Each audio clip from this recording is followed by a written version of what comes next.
આપણો દેશ 1947 15મી ઓગસ્ટના રોજ સ્વતંત્ર થયો અને ત્યાર પછી 1950ની અંદર આપણને પૂર્ણ સ્વતંત્રતા મળી, આઝાદી મળી. ત્યાર પછી આપણા દેશની અંદર દર વર્ષે 15મી ઓગસ્ટનો આપણો આ રાષ્ટ્રીય તહેવાર ઉજવાય છે. એના અનુસંધાનમાં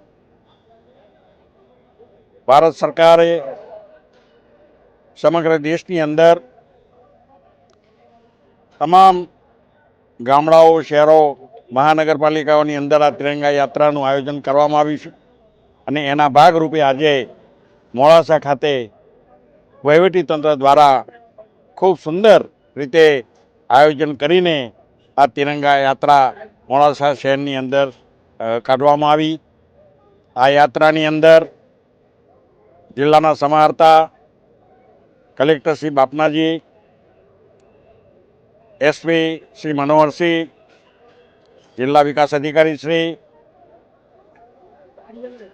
ઉચ્ચ અધિકારીશ્રીઓ તેમજ ભારતીય જનતા પાર્ટીના અરવલ્લી જિલ્લાના પ્રમુખ આદરણીય ભીખાજી ઠાકોર અને એમની સમગ્ર ટીમ તેમજ જિલ્લા તાલુકા સંગઠને પણ આ કાર્યક્રમમાં આ યાત્રામાં જોડાઈને આ યાત્રાને સફળ બનાવી છે. ત્યારે સૌને હું ખૂબ ખૂબ અભિનંદન પાઠવું છું.